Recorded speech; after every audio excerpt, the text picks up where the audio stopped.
Hey, good afternoon, everyone. You're very welcome to our seminar today on supporting students with neurological differences. Special thank you to the National Forum for the Enhancement of Teaching and Learning for supporting today's event. So I've just put up a schedule for the webinar today. We've two fantastic speakers lined up for you today. And at the end of each speaker, we are going to allow 10 minutes for Q&A. But what we're also asking you to do today is field your questions through the chat function as we move through the seminar. And then during the Q&A session, if you would like the ability to unmute yourself, we can facilitate that if you'd like to ask a question verbally. At the end of the second Q&A session, we are going to introduce you to the Change One Thing repository. And that's something that we've worked on as a supplementary resource to today's event. My colleague Dimphne will speak with you about that at the end. My name is Orla Butler. I work in Griffith College. I manage the Learning Support Unit there. And on behalf of Griffith College, myself and my colleague Dimphne Bhraonain in the library, we are delighted to open this seminar today. So to give you an introduction to the speakers we have lined up for you this afternoon, the first speaker you will be listening to is Nicola James. Nicola is the founder of an organisation called Lexxic. She's also a chartered psychologist, and Lexxic work with lots of organisations, public and private sector, to build better understanding of people with dyslexia and to get the most from their employees and to really harness and embrace employees with dyslexia. She's also done a lot of work with Irish higher education institutions, and we're delighted to have her on board today. Nicola is also a dyslexic individual herself, and she received, or was fortunate to receive, as she says, some great support as she went through her own higher education learning journey. So she's very much bringing a personal and a great professional set of insights to today's events. Our second speaker today is Fiona Ferris. Fiona is Deputy CEO of Ireland's national autism charity AsIAm. And like Nicola, Fiona also brings a personal lived experience in that she is an autistic individual, and she's also a parent to a child on the spectrum. So Fiona has a great breadth and depth of understanding in terms of all things from an autistic perspective. And the work that Fiona does with AsIAm gives great practical tips, knowledge and strategies to people in the education sector to assist them to really get the most out of the educational experience that we offer to learners with autism. And not just in terms of their education, but their participation in wider community. So we're delighted to have Fiona on board. And just as an aside, Fiona is also coming to today's event with a dual identity in that she's also a learner with us at Griffith College. So we're really happy that Fiona is wearing two hats today. She is a Griffith College learner, and she's also coming to us with her CEO hat on today. So just to give you a bit of context for today's seminar, in Griffith College, we established a learning support unit in the 18-19 academic year. This unit is solely dedicated to supporting learners coming into the college with a diagnosis or a specific learning difficulty or a significant ongoing illness. Prior to the establishment of the unit, individual learner needs were met on a case-by-case basis and at faculty level. The majority of learners that we have registering with the unit are coming in with dyslexia, followed by ADD, ADHD. But what we're also noticing is an increase in participation rates of ASD learners, so learners who are on the autistic spectrum. So one of the big challenges that we had when we set up the unit And in hindsight, probably it was a blessing in disguise. As a private college, Griffith can't access public funding. So the students that come into Griffith College cannot avail of the Fund for Students with Disabilities and other funding supports that are available. So we've had to think about things creatively in terms of how we provide for reasonable accommodations, how we provide for post-entry supports for students with disabilities. And universal design for learning is really been at the core of our agenda over the past couple of years. So we've been looking at how earlier on in the process, so even at program design level, how we can utilize the UDL model to make the educational experience accessible for those on the margins, and particularly for those learners that are coming into the college with a neurological difference or identifying as having a neurological difference. This event today is a collaborative project with the Learning Support Unit and the Griffith College Library, and we've done some collaborations over the past couple of years, and I'm delighted to report that they've been quite successful. So I'm happy to add the seminar to that list of projects. And really what we're looking at doing is supporting learner success with today's event. And we're looking at a particular targeted group of learners. We're looking at learners that are coming into our classrooms with neurological differences. And we're looking at how we can best understand those learners' needs and how we can design supports from the design stage to include these learners. Okay. I just mentioned earlier on the Change One Thing repository. You'll see the icon on the bottom right hand side, and we'll be talking to you at the end of the seminar about that. So before we begin, I have a little task for our participants today. I'd like you to think about this word or this term neurodiversity. And when you hear this word or when you see this word, what words do you think of? So what does this conjure up in your head? So if you'd just like to take a moment to type any of these descriptive words that you would think about when you see or hear the term neurodiversity, and if you could pop those into the chat function for us, please.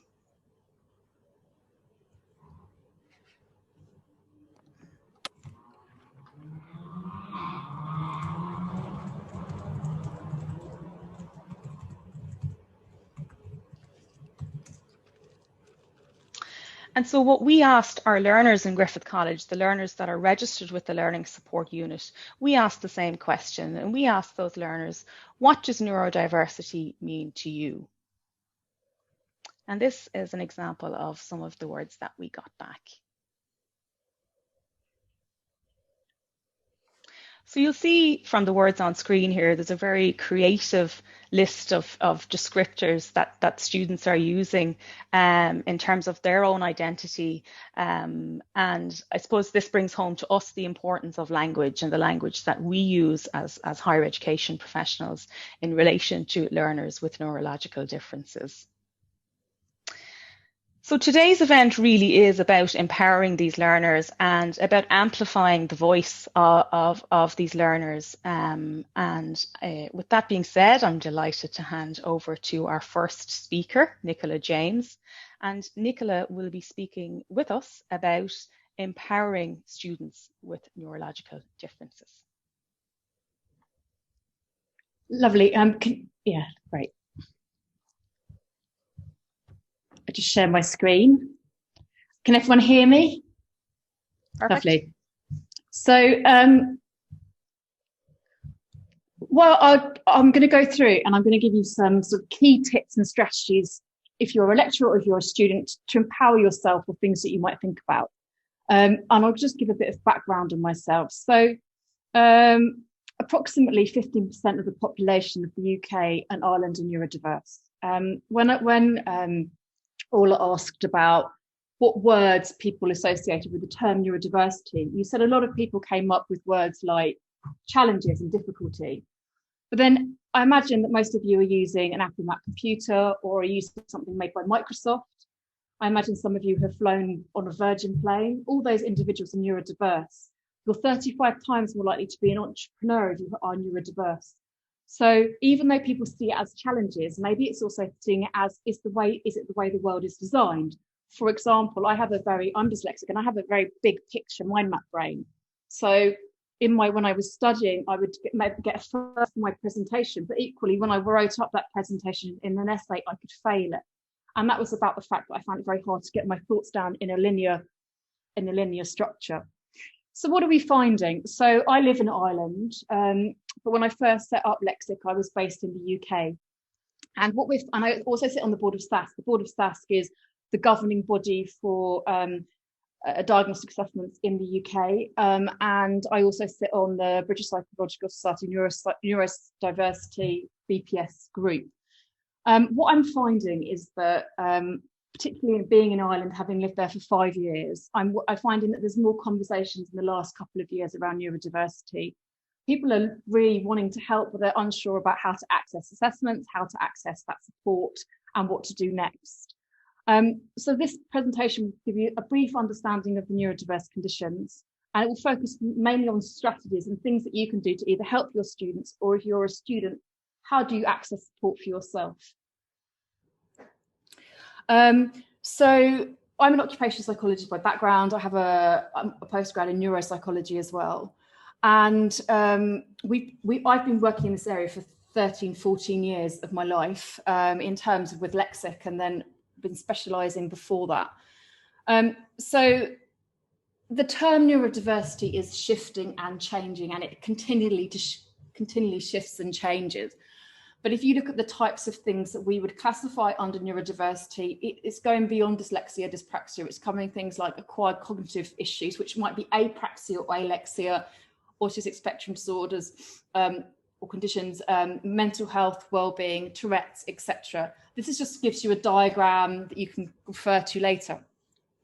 We talk about, some people sort of focus on the challenges, but actually what we need to think about is what is a neurodiverse brain? How come there are lots of people that are talented with neurodiversity?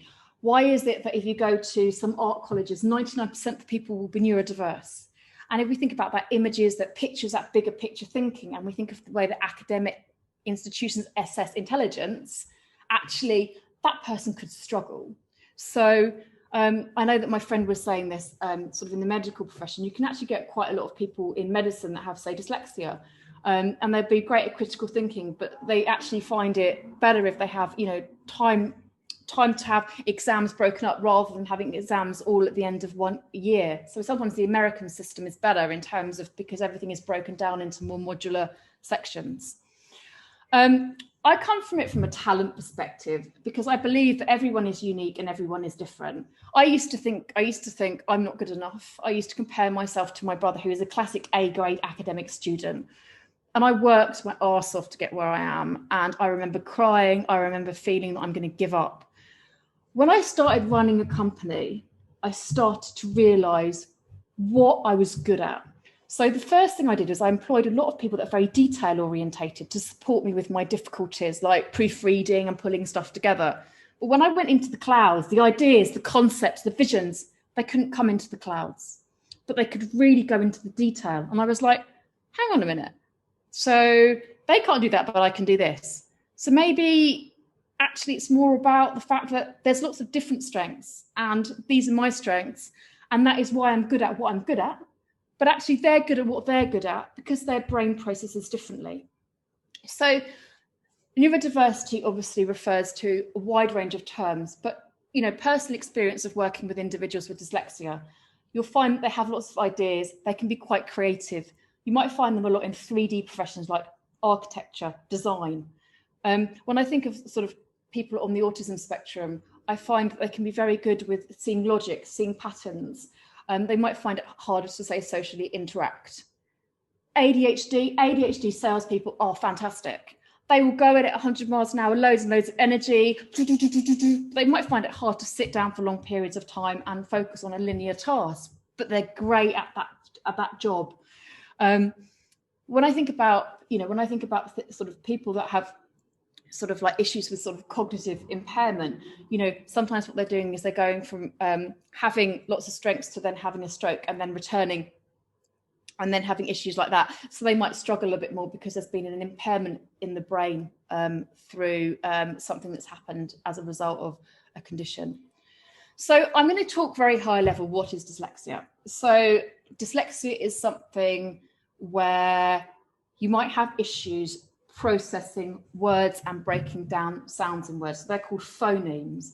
So when you're a child and you're reading, like I found it really hard to break down the sounds in words. But as I got older, reading became easier because I started to see words as images. And that's what happens when you read. You break down the sounds and you might find it hard to hear the sounds, but gradually you see the word as an image. But if you're learning, say, a foreign language, you experience trying to break down some of the sounds. Or classically, when an English person moves to Ireland and they get confronted with Irish names, you go, Quiver, how do I spell that? Other things that you'll have issues with dyslexia is you have issues with processing information in your short-term memory. So your short-term memory is broken down into your visual short-term memory or your auditory short-term memory.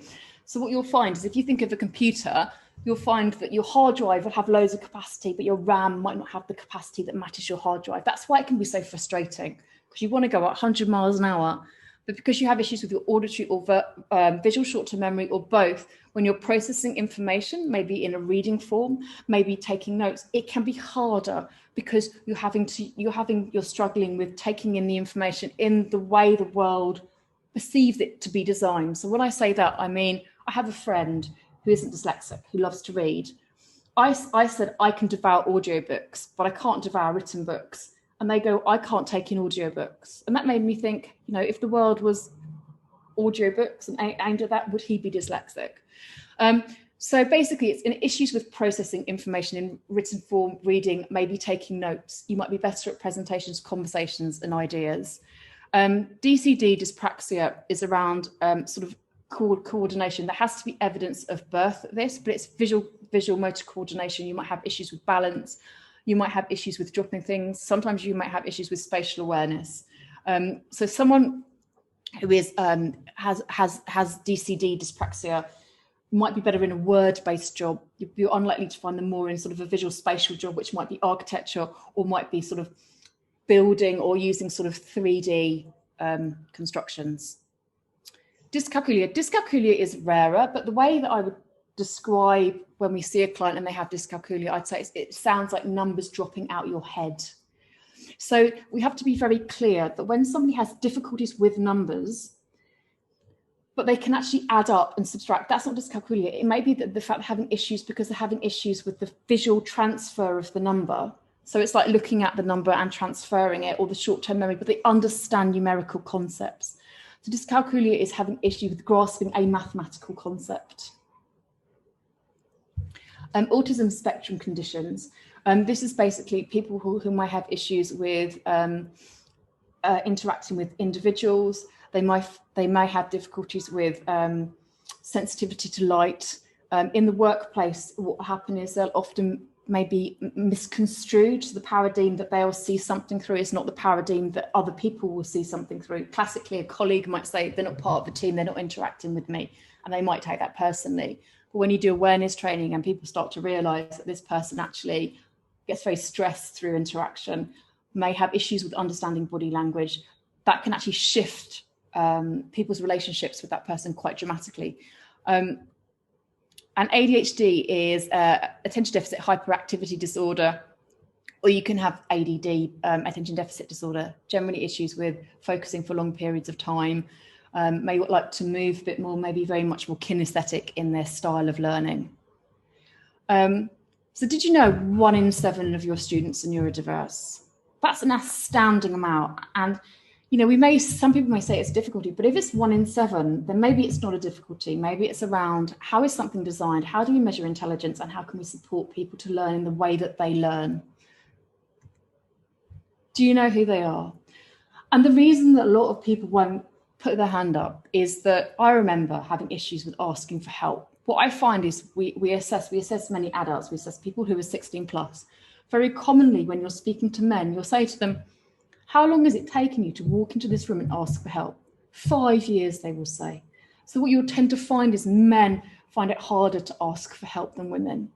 And it's so important to have an educational environment which is showing people who are neurodiverse being successful, showing the help they've accessed, having support systems where it's actually, if you're neurodiverse or if you have help, Or alternatively, what you can do is you can offer reading skills, you can offer writing skills, because other students need reading skills, other students need writing skills as well.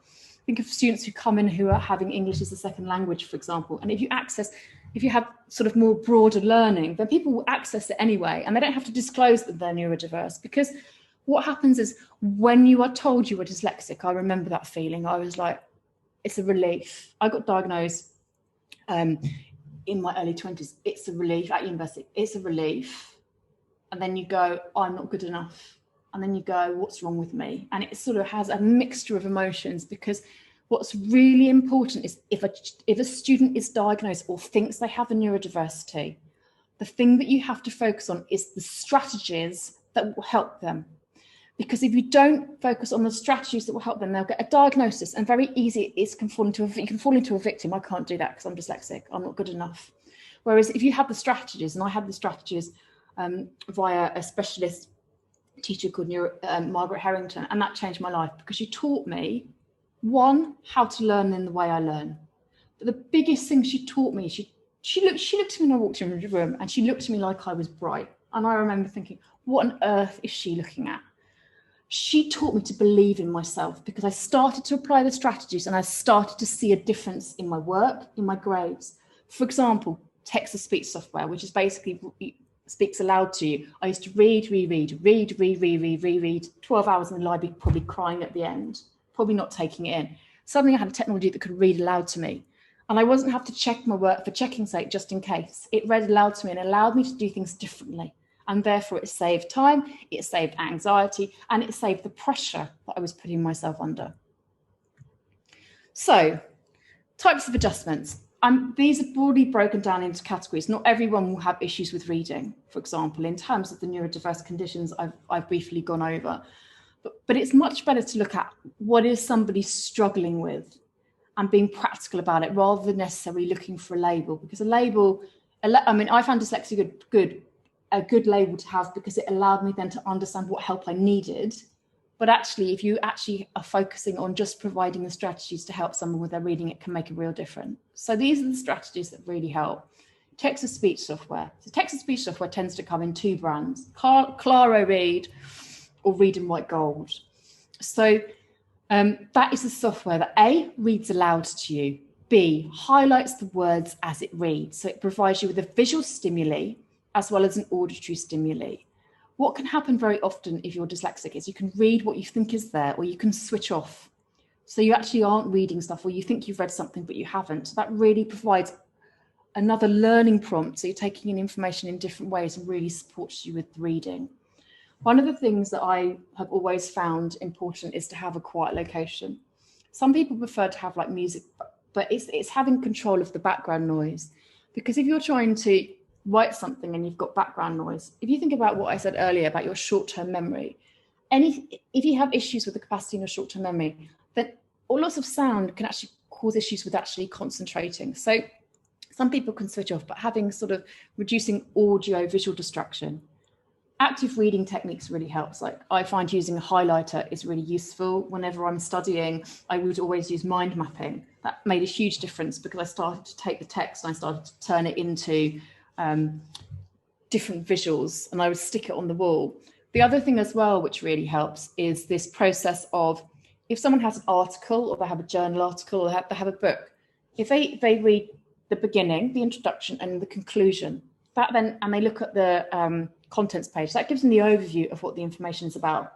And then they can decide what they read. That can really help, rather than, I used to spend ages just reading one article. And when I realized I didn't have to read the whole thing, that was really useful. The other thing as well is that if you ask yourself the question, what am I trying to read? What am I trying to learn? That can also help, because that directs your reading. If you're doing an essay on the subject, one of the best things for someone is to read an overview. So read a shorter book that covers most topics in the area, because that can sort of give you a higher level overview, and then you can learn where to drill down. But that can really help, because if you get stuck in the detail but you don't understand the overview, you find it hard to know where to hook the information, so you might get a bit more confused. Coloured overlays makes a massive difference. A coloured overlays is a blue acetate or a coloured reading ruler. You put it on top of, say, a textbook, which might be black text on a white background, and you read it. What that does is it minimizes the impact of the light entering the eye because it reduces the extremes of the color spectrum. That can support with reading. Alternatively, what I do when I'm reading is I tend to when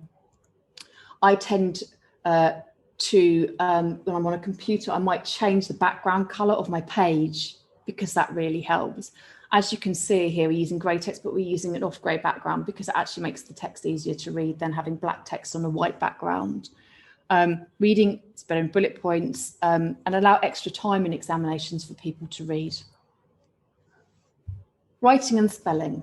I always found it really hard to work out what a good essay actually looked like. And so actually, if you provide somebody of a completely different subject area, like what makes up a first essay, what makes up a 2-1, what makes up a 2-2, if you actually provide them with ideas of actually what that looks like, then actually people are starting to understand what good looks like. So if you provide somebody with a template, if they're doing sort of maybe a piece of work, having headings, or this is the type of thing you might do, like a CV, if you have a template and they can see what good looks like, it makes it much easier for someone with dyslexic to pull something together rather than starting from a blank piece of paper. I remember actually talking to my brother who did a completely different subject to me, and I was like, what is a first essay? What does it actually look like? And he sort of explained. I was like, oh, I understand now. Sometimes it can be hard for someone with dyslexia to implicitly see structure in books, see structure. Sometimes if you show them the structure, they're like, oh, I get it now. Text-to-speech software, again, both the Claro and the Read and Write Gold has a homophone spell check. Microsoft has got better in the last few years in terms of homophones are things like there, and there. So it's looking for words that sound the same but spelt differently. Speech text software is great. What can happen is if you're typing, you might actually have to stop and start, and then you lose your flow of information because you're checking spelling. Whereas text-to-speech, the most common one is Dragon Naturally Speaking, and there's a sort of a low-cost app for that, which I'll show you later. And that's when you speak and the text types for you. What that allows you to do is speak. It allows you to capture your flow. Don't worry about spelling, and then you can come back afterwards and check your spelling. Mind mapping software is absolutely amazing. Mind mapping software, like Mind Manager, Mind View, what you can do with that is you can basically create an essay in a mind map. So imagine you've got imagine you're writing an essay on neurodiversity. So neurodiversity is in the middle. Then you might have one mind map here for writing about dyslexia, one here for autism spectrum conditions. And what it actually does is you can create all these mind maps. You can put pieces of text under the relevant headings, and you can convert that to a linear document. That means that all the headings will come up and all the text underneath that you've written under the headings on the mind map will appear. And that makes it so much easier for somebody with dyslexia to structure a document. And the reason for that is because they can jump around the mind map. They don't have to start from the beginning, middle, end of an essay. They can just go around when they have ideas. But it's sort of designed more in the way that person thinks. Concentration. So what we hear very often is that individuals with ADHD, individuals with dyslexia, DCD can have issues with concentration. Sometimes what you'll see someone fiddling or doodling. That actually can be very therapeutic for somebody who is neurodiverse, because what they're actually doing is actually helps them learn. Actually, by doodling, it actually is helping them process the information that they're hearing. Squeezy ball helps them fiddle, helps them touch. Sometimes you'll see meetings and people will actually have elastic bands, things to fiddle with. Actually helps people concentrate. Fidget cubes, so these little cubes you can get which you can fidget with, or you can just get a squeezy ball. When I work, or I'm working with someone who's neurodiverse, who has issues with concentration, I often ask them to think about what it's like being in the gym.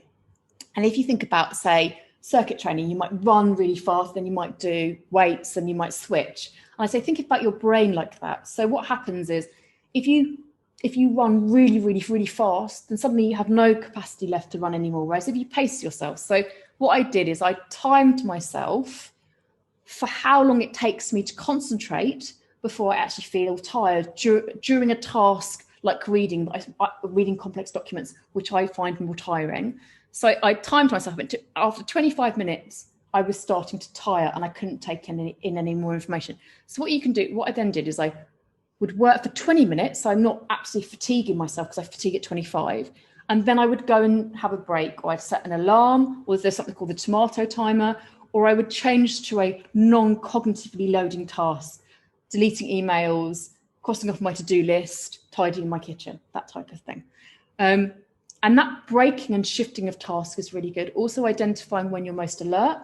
So for example, if you're most alert in midday, you might do tasks that are harder, or breaking down your diary into chunks, or your learning plan into chunks. So if you're studying or revising, you might break it down. So you might do stuff like reading here, then you might have a break and go and exercise or go for a walk, and then do stuff here to try and break it down a bit to give your brain a break. Sometimes it's good to verbalize thoughts. Concentration, it also might be good to have a quieter area, because it might be harder to concentrate if you've got lots of people around you. Some people can have issues with verbal articulation and expression themselves. Sometimes it can be to do with the fact they have issues with speaking. Sometimes it can just be to do with the fact that they don't have the confidence. So where possible, it's good to always encourage people to discuss ideas, maybe breaking down people into smaller groups so it's not so intimidating. You might offer people to provide feedback in various forms. We were working with an autistic client, and he actually said he prefers Zoom. He said he can speak much better on Zoom because he doesn't find it so personal. As in, when he's got someone next to him, he finds it more stressful in the flesh, but actually Zoom provides him with a distance, and actually finds it much easier to work on Zoom and have Zoom meetings. So sometimes sort of COVID, etc., has actually been positive in terms of interaction and people being able to feel more relaxed in social situations. It's also helpful to, give advance notice if someone needs to prepare something. If somebody needs, if someone has issues with verbal articulation, then what you actually might do is ask them to present the information in a different format to show their learning. Organisation. So many people who are neurodiverse can have issues with organisation, particularly more on the dyslexia and dyspraxia, ADHD sort of spectrum, because sometimes it can merge together. So it's really important to break things down into chunks. So when studying, for example, or helping a student, one task at a time, break everything down, have a learning plan, have a calendar.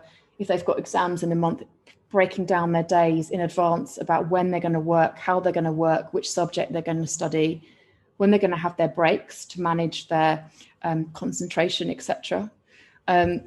It's also important if someone is being given a task, it's quite useful to, if you verbally give someone a task, you might say to them to repeat the task back to you to see if they've understood it. You might verbally say something, but you also might send a handout or a prompt, like an email with different bullet points on it. So to make sure that they have something else to refer to make sure that they actually understood it correctly and you're all on the same page. Another thing that a friend does, he's always late, always late. So he sets his clock 10 minutes fast to ensure that he's never late. So setting your clock fast can also help. Confidence. So this is some of the stuff we hear, which is really sad. I can't do it. I don't fit in. I feel unsupported. I'll never succeed. No one understands me. I'll never be good enough. And this is really important. This is, if you can do one thing for a neurodiverse student, this is the one thing you can do. If you can change their belief from can't do to can do, what will happen is, I remember when my belief was changed. I remember that happened on my support training at uni. And because I started to see success through different ways of learning. So I stopped protecting myself against the world and seeing the world as against me. And I started to understand who I am, and I started to see opportunities. And if you can just get that penny drop, that shift, and it doesn't actually take that much time to do that, that person will start to seek their own path and start to see opportunities they may not have seen before. And if you can provide that one gift to somebody, it can make a huge difference. That's why it's so important to have role model students who are dyslexic, who are achieving, who are ADHD, who are talking about it. Confidence. It's really important to remember that many kids externalize their value based upon their grade. So they see their worth based upon their external grade. I'm got getting an A, getting a B. It's really important to develop the internal worth of the person.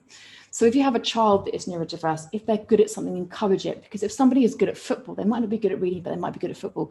It's encouraging that so they get a sense of self-worth from the activities that they're good at, and then providing them with the support. But if you constantly focus on what someone can't do, you're actually starting to build that belief of I'm not good enough. And there's so much, emphasis on grades. So it's important to sort of bring that into the mix. Providing positive feedback, providing encouragement and praise, but having balance. So if somebody focuses on, if they're creative and they focus on that, you'll see natural talents because that's what they're good at. And actually the world needs lots of creative, and the way that the industries are moving in terms of the internet, in terms of the web, that skill is going to be needed more and more and more, and neurodiverse skills are going to be needed more and more and more. Autism. So this is a really interesting one. So what can happen is that we see a lot of very successful people with autism. We work with like a lot of people who are very technical, like coders, engineers. They might struggle with line managing people, but technically they're excellent at certain subjects. You see a lot of academics, people doing PhDs in academic subjects in science. But it's really important to remember that when you look at somebody and you see somebody who is different, try to recognize that you're judging them through your own lens. So if someone's not interacting with you, it might be because they actually find it very stressful to interact with you, rather than it actually being about them not liking you. So it's really important to understand that people with autism may learn differently. They may have different needs. They may be more sensory in terms of the lighting around them. They might have a set place. One of the things we also find is if there's change, it's really important to plan for a change. So for example, classic would be COVID. If someone is going from lectures and then has to learn from home, if you have an autistic student or suspected autistic student, it's really important to talk them through their change, what they're going to do, try and plan ahead where possible. In my experience, we always find autistic people on the spectrum benefit from routine. They like structure, they like routine, they like to know where they're at, so they like to know the rules. People with autism can be very moral. They can be very really want to do the best for people. But if people understand them through their paradigm, they might misunderstand them. I love this slide. This is like, if you have a student with neurodiversity, these are low-cost, free apps. I've done it for Android, but you can get them in Apple as well. And people can just look and see what works, but they can go under note-taking, see apps that work for them. So there is loads of low-cost, free stuff out there that will really help people. The reason why text-to-speech and all that can be quite expensive is when you've got bigger institutions, they have to have certain levels of security on their tech. That's why people sort of have Claro Read or have different things. But these are just, this is from called Scotland, and I just found it, and I really love it. I think it's great. I think it provides you with lots of information that a student, you can give them to, and they can go and practice and see if stuff makes it easier for them to learn. So in terms of what can you do? So what you have in England, which you don't have in Ireland, is you have a lot of specialist trained teachers that have the ability to diagnose dyslexia. They were going to be setting up one of their first courses in Ireland. But what you still struggle with is you're much more likely to be diagnosed with a neurodiverse condition if you go through the English education system than if you go through the Irish education system, because you have way more people that can diagnose. You're not just relying on psychologists to diagnose. So what that means is you have a lot of people that enter higher education who haven't been diagnosed, particularly if they're in the middle range. So if someone really struggles, they're probably likely to get picked up. But if someone is struggling, but maybe they're sort of middle sets, they might not get picked up. So it's really important to recognise that COVID is advantageous to this, because many more people are now doing remote assessments online. So you can actually access some of the SBLD specialist teachers in the UK. You might be able to, we were talking to ADHD Ireland, and there's really limited support. The waiting list for private ADHD diagnostics are a year and a half, something like that. So recognise that many people are now assessing online. This has just been agreed in the UK in terms of best practice, and it might be temporary, but you can get access. this is sort of focusing more from a workplace perspective, but what you need to do is you need to get an assessment and diagnosis. If you can't get that, don't worry, you just need the support. You need to access the training support. So the type of coaching would be things like improving your reading, improving your writing, study skills stuff, note-taking skills. And it's very much thinking about it from a sort of universal design perspective. It's people that learn who are bigger picture learners. They're not linear learners. So it's having techniques, some of them I've talked about, like the mind mapping techniques, the sort of using that to like learn and break down the studies, the having understanding what good looks like, breaking your essay down into headings, asking yourself questions before you read something. So if you can provide as an education establishment these different courses, it will help neurodiverse students, it will help students who are maybe coming and have a second language, students who just want to learn to read better, or maybe struggling but don't know they're neurodiverse and never will, because many people won't disclose. And as if there aren't the emphasis in the education, in younger education, then what happens is what people were saying in terms of people entering the workplace was that people who are 21 are much more relaxed about the diagnosis because they've got lots of friends with dyslexia, many more people are diagnosed. Whereas if you're in environments where you're still not having large diagnosis, population diagnoses, then people still hide it because they're worried that they're seen as being different or not clever enough or being stupid. As I said, if you can just give the assistive technology and the support training or the coaching, it just changes. And the difference it can make really quickly. Like the difference I see when you do 12 hours of coaching with somebody is unbelievable.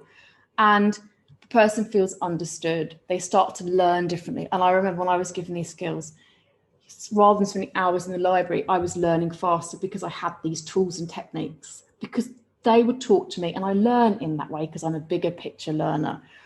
And if neurodiversity wasn't meant to be here, then why are so many people neurodiverse? 1, 2, why are so many successful people neurodiverse? 3, let's embrace it, because organisations, when you recruit, you need loads of different minds. You need lots of different diverse minds in order to have success. You need people that are bigger picture and they can think and have the ideas to go into the marketing, to go into the sales. You need technical people. You need people that are detailed to do the writing. So you need that mix, and that mix is why what makes us human. So this is just about where do people go next. So it's very important to recognise if you are neurodiverse, the Equality Act protects you in the workplace as well, which means that you have something which would be classified as a hidden disability. I don't see it as a disability, but it would be sort of referred to maybe in this way. So you are able to get adjustments in the workplace and you are able to ask for them, because actually that is what is meant to happen. This movement in the workplace is still very new in Ireland, but it's just so you know that if you ask for adjustments, you can get these provided. A lot of people may not know what they are, but there's a lot more stuff in the workplace. Lots of like CIPD, which is the HR governing body, has written in the UK, it's written loads of stuff on neurodiversity. So people are starting to understand this. These are the types of services we offer. We offer services UK-wide, Ireland-wide. We work with people who are 16 plus. However, we're starting to merge with another organisation that actually is very much supporting kids, etc., with diagnostic assessments. This is the 3 stages. What I would say is that it's the coaching services and the assistive technology which will make the biggest difference to students, and making sure they have. And just remember, when you are a student, if you get given a technique for an exam, you still need time to learn that technique. So if you're using someone who might be a scribe who's writing for you, or you're using assistive technology, or you're using a computer, you still need the time to practice that because it's a new skill. If you just get given it and go into an exam, you're unlikely to use it successfully because you haven't been trained to use it. E-learning solutions. So Neurotalent Unlocked has modules on there, like e-learning modules, improving your reading, improving your writing, listening, note-taking, concentration, understanding your workload. There's a company called Find My Flow, which does an amazing student app, which basically you're a student, you follow student journeys, and it shows you the assistive technology and techniques, and that's very popular with universities in the UK. It's brilliant, and it's cartoonified, and it has like people get green belts when they've achieved a certain level, but it's really useful. I mean, I'm not related to that company, but I've seen it, and if I was a student, I'd love it.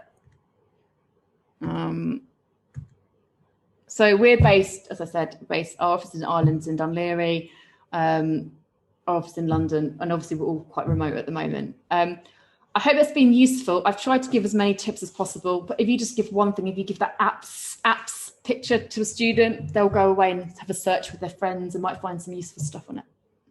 Thank you. Thanks very much, Nicola. It's obvious from the chat there that people have got a lot from your talk, and I've been to some of your talks before, and I know that we've always walked away with lots of notes scribbled down, and that graphic that you put up for the apps, I think, is going to be particularly useful. So thanks very much. We've collected some questions from the chat function. Rob, would you like to? Absolutely. Bring those? We might turn off the share, if that's okay. Oh, yeah. Turn off the screen share. Mina Anderson asked, how do we help students with pronounced dyspraxia survive the transition to secondary school? And also, what is the best speech-to-text software for students with speech difficulties? So one of the best people to ask about dyspraxia is a professor called Amanda Kirby.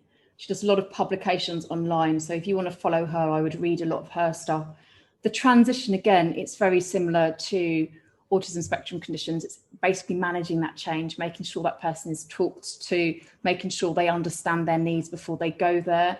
It would be accessing different types of help. When they're going into that education environment, their learning is getting more complex. So when we look at improving your reading, it's not about how to read a word, it's how do you read a long document, or how do you manage in terms of, are you using a laptop instead of using a pencil because that's easier to coordinate? Are you using speech software because that's easier than writing? So it's making sure that you are actually accessing the needs department or the student department and planning with that individual, because people will be quite different.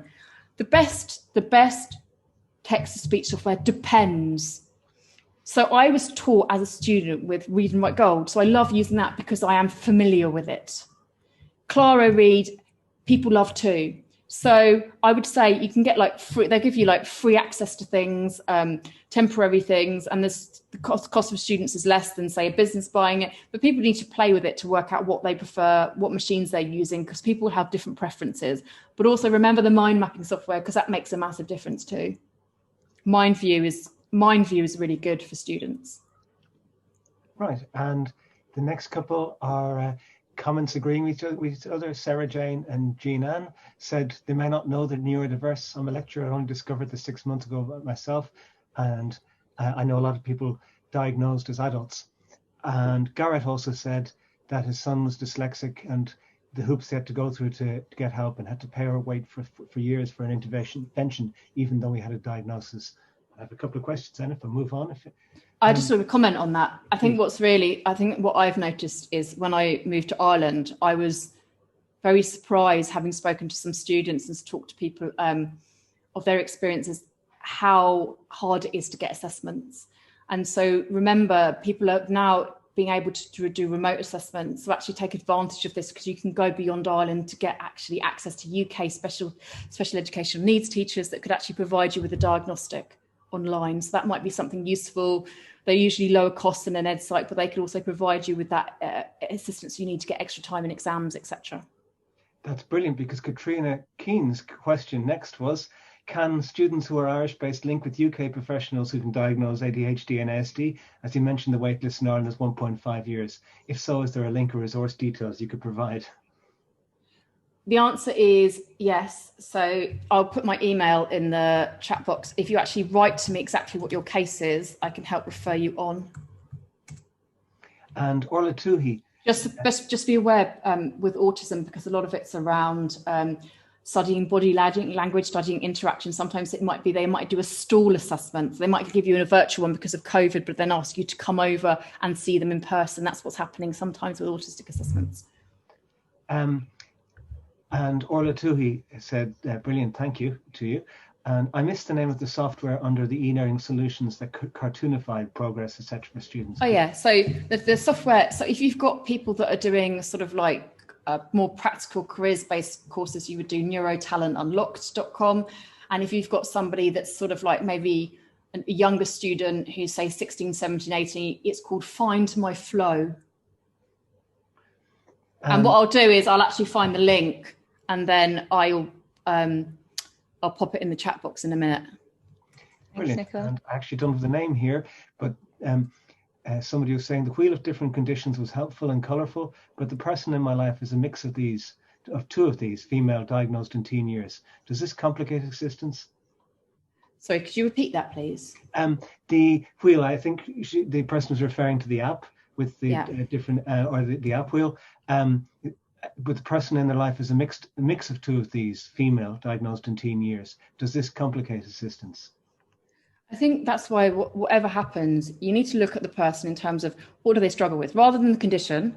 You're looking at what. So for me, it would be a case of I didn't have issues taking notes. I had issues with reading long documents and putting my thoughts down on paper. So that's where we focus the support. So it's not, regardless of the condition or other factors, you're looking at how it shows itself practically, and then you can align the solutions. So if I'm having issues with concentration, you choose concentration solutions. If I'm having issues with memory, you choose memory solutions. That's how you do it. It's much easier to then help somebody. I've popped the links down in the chat for people that want the apps Find My Flow or Neurotan Unlocked. Thank you, Nicola. That's one of the things that we do with learners when they come into the learning support unit after they've disclosed or they want to register with learning support. As part of their learning needs assessment, we kind of consciously focus on to allow the learner to articulate what they're really good at instead of what are the challenges, what are the barriers. And I think for some learners certainly that I've met over the past couple of years, they've stumbled on that question, or they've never probably been asked that before in a third level setting or at an assessment stage. So I definitely have taken a lot of points from your presentation today that I'll certainly be able to build into my practice in the future. I think it's been it's really interesting you say that, Orla. I remember when I had one of my first jobs and they found out I had dyslexia, and then they totally focused on my ability to write and proofread. And what they would do is someone would proofread my work and then they would send it to someone else to check, and then someone else would change the person who'd already proofread because they had a different style. So it's really important that when someone is disclosing to you, you're looking at what they're good at. You don't focus on what they can't do, because it's that sort of all-encompassing human and what someone can actually deliver and where they will go in the future. Mm-hmm. Thanks, Nicola. Okay, thank you very much. Would anyone like to ask a question verbally by requesting to speak, or have we fielded all questions through the chat? A couple have just arrived in, but you can turn on the speech as well. Siobhan was saying that her daughter is very lucky, as assessed at 7. And she, moving to secondary school, the hardest part is anxiety for her. But she uses a C pen. And what do you think of these? I haven't come across a C pen. Is that the pen where it writes your notes for you? Or it basically you speak and it writes for you? If it's one of those, then they're really useful. I think that whenever someone's struggling with anxiety, given the way that social media is going with external evaluation, it's always very helpful for someone to practice mindfulness, to help to view their thoughts rather than actually be in their thoughts. Because what that will then do is that then supports them in sort of grounding and relaxing. So that's really important too, even if it's something which is aimed at that age group. Dimphne, Garrett wants to talk there.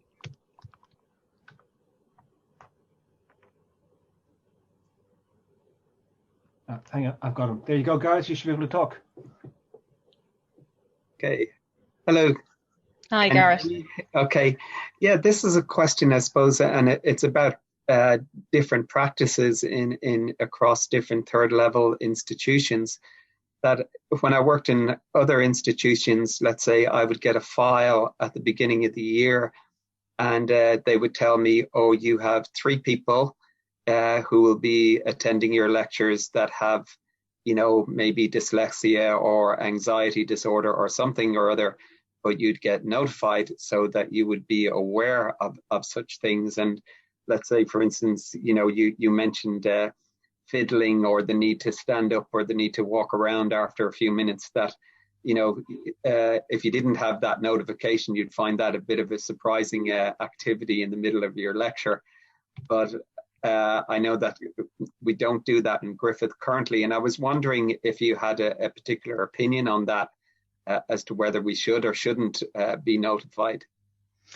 We actually do it in Griffith, Garrett. It's done at the program director level. So when a student comes in and registered with learning support, the program director is notified, and they subsequently contact the lecturers on their team with a reasonable accommodation note or any other notes that need to be shared in relation to the learner. Yeah, I've only ever seen it, at exam time, but not, anything, during the course of a lecture, that you'd get some notification that somebody needed accommodation at exams, but I don't remember receiving anything in relation to students, just, that are attending, which would be surprising, because if you say that on average 1 in 7 have some kind of, let's say, learning difficulty, I would expect that when I'd have a class of 70 or 80 or 90, that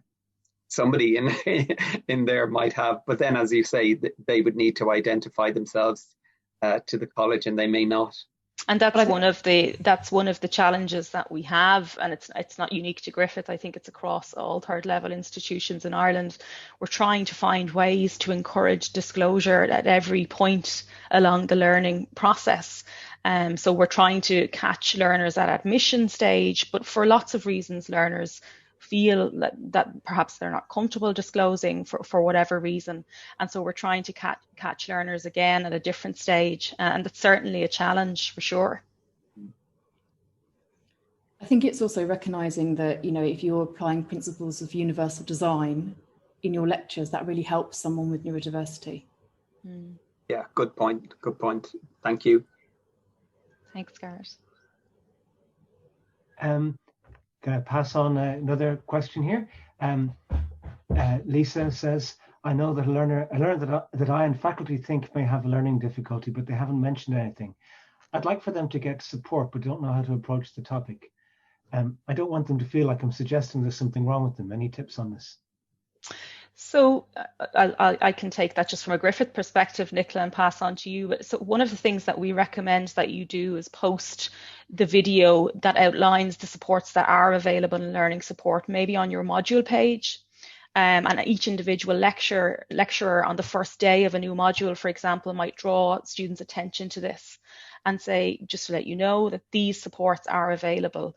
So it's about promoting the service as much as possible.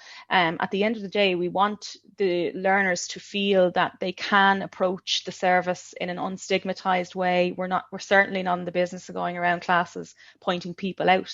It's more that we're constantly promoting the supports that exist within the institution. I think also, building on Orla's point, it would be about just recommending ways to improve what they have challenges with. So you can give them, there's some skill stuff on reading here, there's some skill stuff on writing. It's not necessarily about them being diagnosed. Having demonstrations of assistive technology makes a huge difference to students because it's very interactive. So having maybe building some of that in, or sort of, have you seen these assistive technologies, this might help you. It may be a better approach because it will get that person to open up, but you're not asking them to say, I have X or I have Y.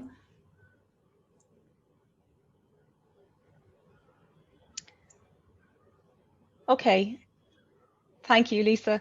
I think we'll move on, folks, if no one has any other questions. A little point before you move on, or it's just a small one, because I see these questions coming in, and I know people are sending messages to the panelists, which is great. Thanks very much. You can also send them so attendees can see as well if you wish.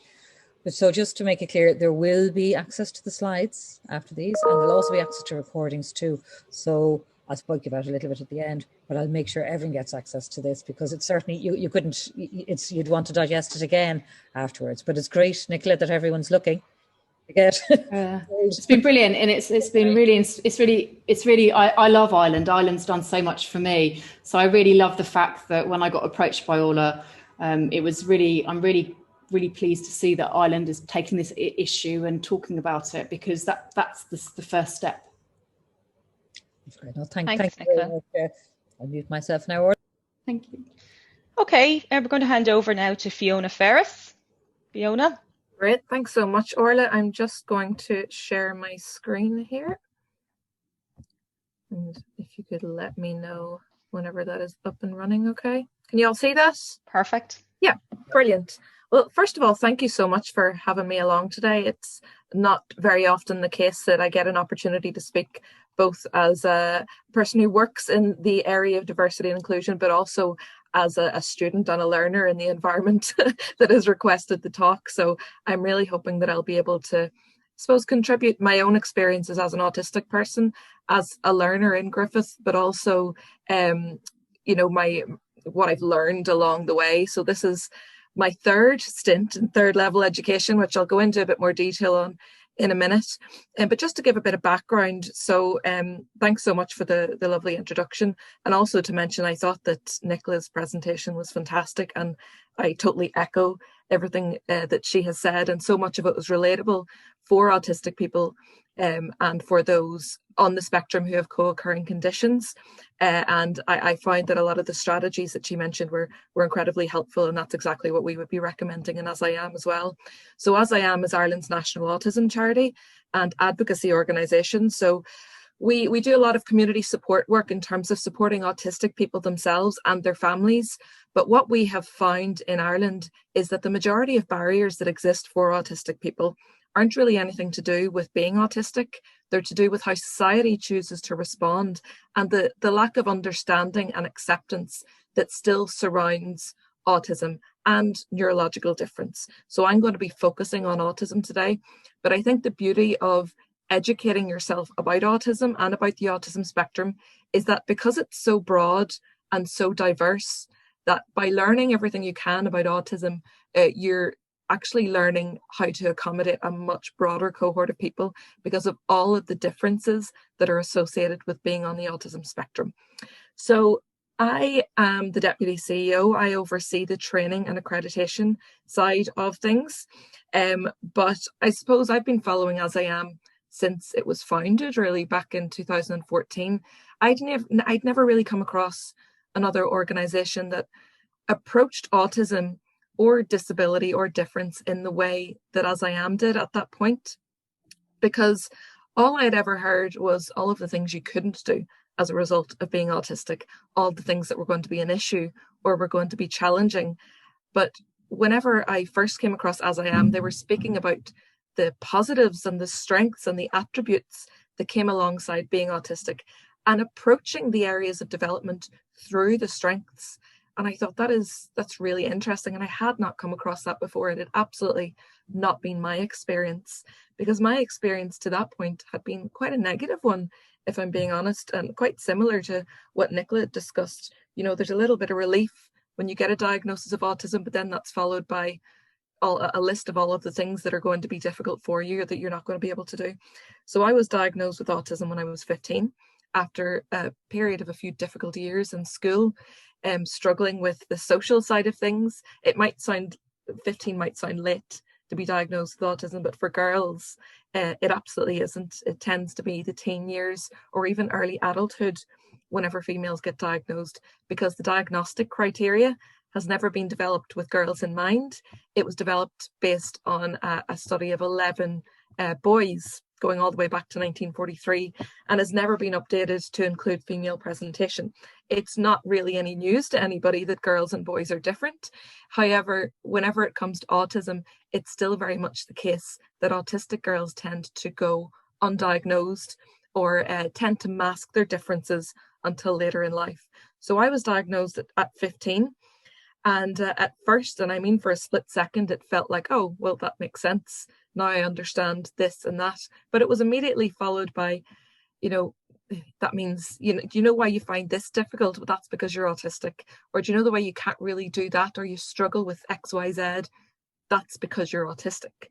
And whenever I look back now, I always wonder, had there been one person who'd said to me, Fiona, do you know the way you have kind of a unique way of looking at things, or a different perspective, or the way you're able to notice patterns in things that other people can't really? Well, that's because you're autistic, because there are lots of strengths and lots of positives that come alongside being autistic that for some reason we choose to not really focus on whenever it's somebody whose brain works a bit differently or who learns a bit differently. or experiences the world in a different way, we tend to focus on what they do that is outside of our expectations. So that's not what we expect of you, therefore it's a negative thing.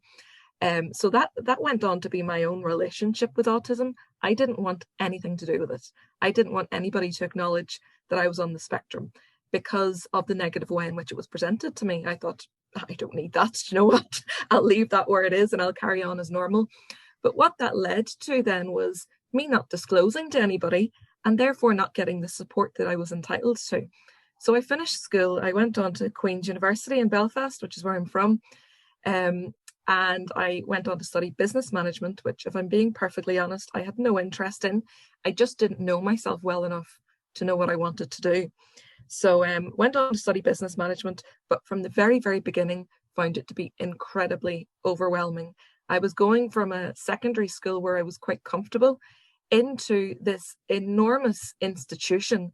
And it was no longer a case of going from one end of a building to the other to find your room.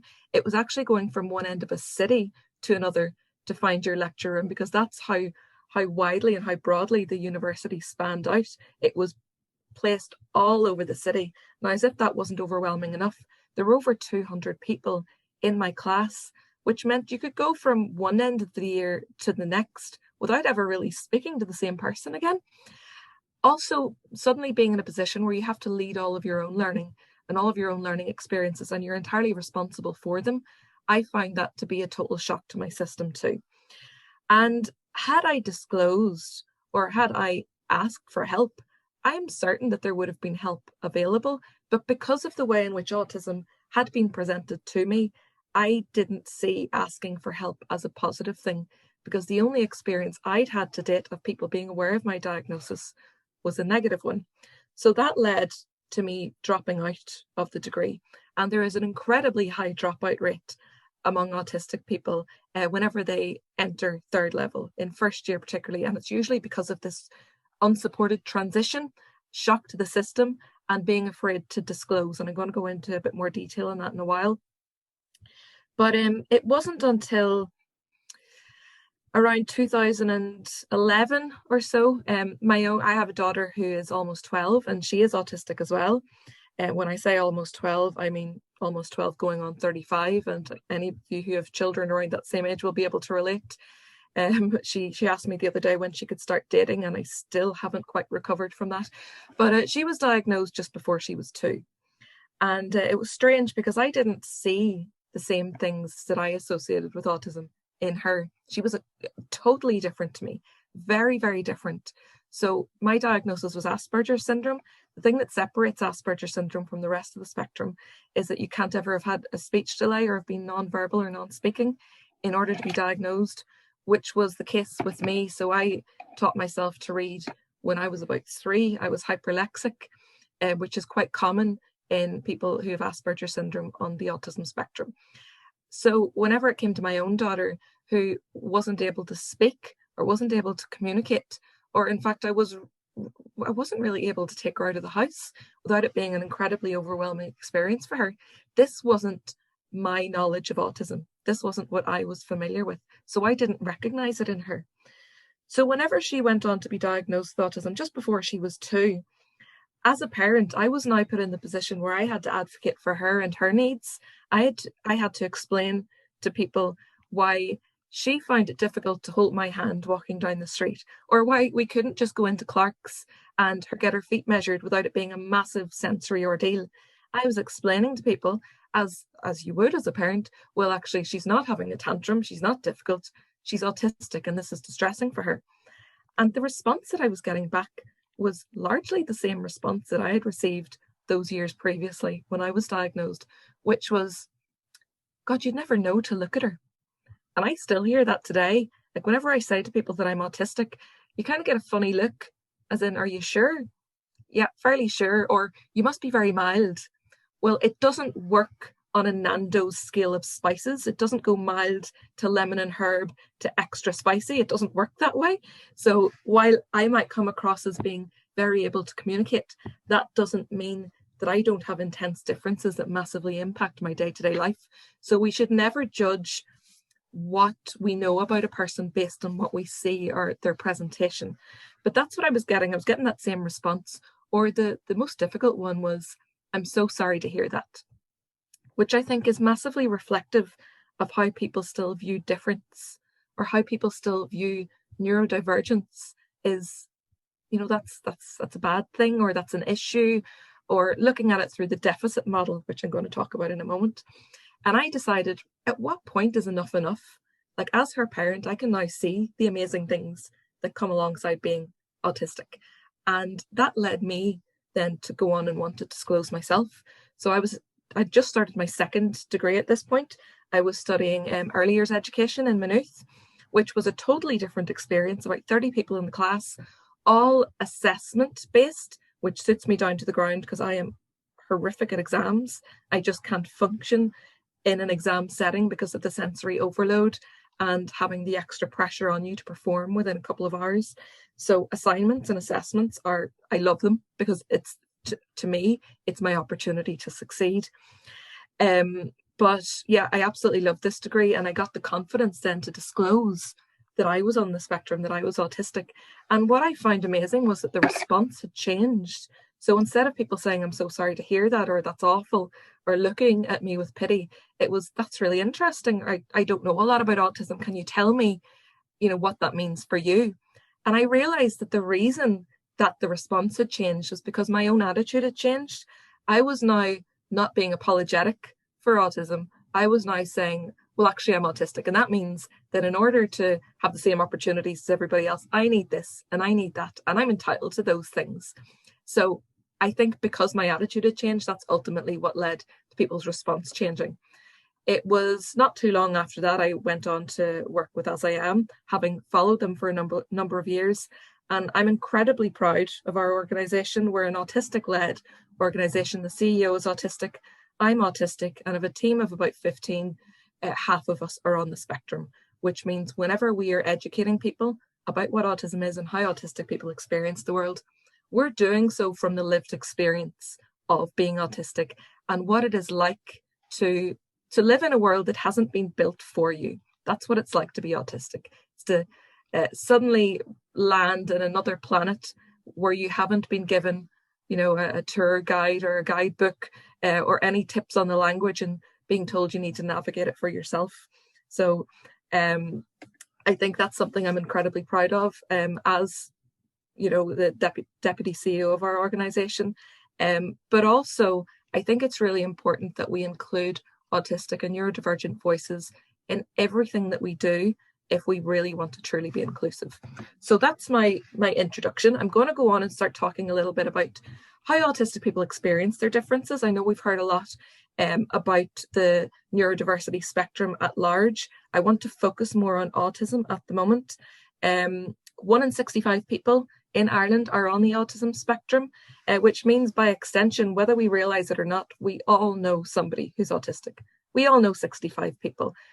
Even if we don't know them personally, it might be a family member who knows somebody. Whenever we think about those statistics, that means around 250,000 people in Ireland are either autistic or have an immediate family member who is on the spectrum. So it's of crucial importance that we do everything we can to include people on the spectrum. So this was my experience of autism, and it's still how many people choose to view autism is through the deficit model. And I know that we've spoken about it before. We've heard about it before in Nicola's presentation. So this is Tom. Tom is a deficit model. Let's look at all of the things Tom doesn't have. So Tom does not have brown hair. Tom is not wearing a red shirt. Tom doesn't wear glasses. Tom isn't left-handed. Okay, that's great. What have we learned about Tom? Absolutely nothing. So we haven't been given any information about how to support him, what his strengths are, what his differences are. All we've been given is information that is not relevant to him. So everybody has their own strengths. Everybody has their own areas of development. But like I said, whenever it comes to being autistic or being different in any way, we focus on the things that that person doesn't do quite as well as we expected. But that does not mean that that person is any less than you or I. It just means that they work differently and perhaps have different paths that need to be taken so that they get equal opportunities to everybody else. So in AsIAm, if you Google autism, first of all, I would say don't do that. Don't Google autism. There's loads of lovely definitions online saying things like deficit, incapacity, disability, disorder. We don't use that kind of language to describe somebody. It's not very helpful. It's not very person-friendly, but it also doesn't give you any information about how that person can be supported. It doesn't tell you about the condition. So in AsIAm, we have our own definition, which is that autism is a complex, invisible condition that a person is born with. It's a neurodevelopmental condition that means that the way a person communicates, interacts, and understands other people and the world is different to those who don't have the condition. It can be described as a spectrum, which means it impacts different people in different ways, to differing degrees at different times and in different situations. So what we are really trying to communicate is that autism is a difference. It's a different way of thinking, a different way of understanding, and a different way of interpreting the world and everything that's in the world, including people. But that doesn't mean that it's the wrong way. I used to run social groups for children on the spectrum before I started in AsIAm, and there was a little boy in the group, and autism was his special interest. He loved his autism diagnosis. It was the best thing in the world. And because he found conversation and communication quite difficult or daunting, he used his special interest to engage with people. So he was always trying to come up with new ways of explaining autism and comparing it to other things. And his name is Liam, by the way, and he likes to make sure I give him credit in every talk I give where I mention him. And he's just right. So his name is Liam, and I just want to put that out there. But he came up to me one day and he said, Fiona, do you know what autism's kind of like? And I was like, oh God, right, go on. Because I'd heard everything at this point, whether it was Ninja Turtles to Power Rangers. But he said, right, you've got an Xbox and you've got a PlayStation. And you put the Xbox game into the PlayStation. And it doesn't work. But that doesn't mean it's broken. It doesn't mean the game's broken. It doesn't mean the console's broken. They just aren't built to read each other's information. They can only read the game that's been designed for that system, but it also doesn't mean one's better than the other. They just work really differently. They're two totally different operating systems. And I was like, okay, that's insane. You're 7. Do you want a job? That's crazy. I've never heard a more accurate analogy for autism, and it's always stayed with me. But it wasn't even that bit. It's what he went on to say next. He said, do you not think if people keep forcing the wrong game into the wrong console, they're going to damage both? And that's probably the most profound thing I've heard anybody say in relation to autism. Never mind a 7-year-old child who's autistic. And I thought, what a unique insight. But also that's entirely true. And it's so often the case that autistic people are expected to go the full length, the full way, or make all of the effort to fit in and to adapt into a world that hasn't been built for them. And we're not asking to not make any effort. We're asking to be met halfway. So for me, what I think the halfway mark is just people educating themselves about autism and going away with one thing that they can do in everyday life that will make life a lot easier for autistic people. So if you've received a diagnosis of autism, these are the 4 areas of difference that you will have experienced that have led to your diagnosis. In order to address the barriers that autistic people experience, we need to know what the barriers are first. So communication, the sensory environment, predictability and control. Sorry, I've written sensory processing in there twice. It should be judgment and attitudes, should be the last one. So for communication, about half of autistic people are non-verbal or non-speaking. Those are 2 different things. Non-verbal people may be able to speak, but may find it hard to engage in back and forward conversational, reciprocal type of language. Even if you aren't in that half, if you're in the half that can speak, you will probably be quite a literal interpreter. You will expect people to say what they mean or mean what they say, and that might mean that you find sarcasm or irony or jokes quite difficult to interpret. Now, let me say now that if you are a literal interpreter, Ireland is quite possibly the worst place you can live, because nobody ever says what they mean. They say the most bizarre, backwards, roundabout expressions that, they expect you to understand. But if you don't understand, you're the one with communication problems. When in fact, when you're autistic, you can't filter out all of the input that's in your environment. You can't filter out, you know, the noise or the heat or the light or like the smells in the environment. You can't filter these out. Everything hits you at once, which means you're a lot more reliant on people to be saying what they mean, because I don't have the mental capacity to also be processing your facial expression, your body language, your tone of voice. Let's just focus on what you're saying. And that's what can lead to being such a literal interpreter. And that doesn't mean that you don't get jokes or you don't get sarcasm. Like a lot of autistic people I know are actually stand-up comedians as a result of being so observant of other people and noticing things that other people don't. And a lot of comedy is actually about relatability and seeing things that perhaps you didn't realize in yourself. So autistic people are great at it, but it doesn't mean you don't have a sense of humor. It just means that you are a lot more reliant on people to say what they mean. So for the sensory environment, you can be hypersensitive, which is to be overly sensitive, or you can be hyposensitive, which is to be undersensitive. Now, autistic people can be both. They can be all one or they can be all the other, which doesn't exactly make things easy. The majority of autistic people have a combination of both. You might be overly sensitive to certain inputs and you might be undersensitive to others. So for example, I am highly, highly sensitive to noise and to light. I can't filter out any noise that I hear. And I hear everything, whether I want to, whether I'm supposed to, which can obviously cause problems. If I'm sitting in a restaurant, I don't know, should I be listening to this conversation, the one that's going on behind me, what's going on in the kitchen, what people are saying when they're walking past. I can hear the lights, I can hear the electricity. And then light, my brain processes as pain. So going from indoors to outdoors, especially for me, can be particularly painful. But then I have very little sense of smell. So I don't really notice a lot of smells in my environment because I'm hyposensitive in that area. The neurotypical brain, which is the non-autistic brain, is amazing because it has this filter button that goes on automatically without ever making that decision. So an example of that, what day are we on? It's Wednesday. So say you're sitting at home on Friday night, you're doing whatever it is you do to relax. You might be watching TV, or you might be flicking through your phone or reading a book. If you're watching TV, you probably haven't heard the kids killing each other in the next room. Or if you're reading a book, the TV could be on in the background, but you're not really hearing what's happening with it. But say if you have ordered a Chinese, if you've ordered a takeaway, you will hear every car that drives past your house.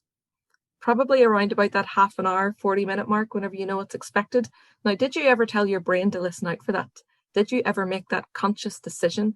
I need to listen out for cars driving past. No, because your brain realized this is information that's important right now.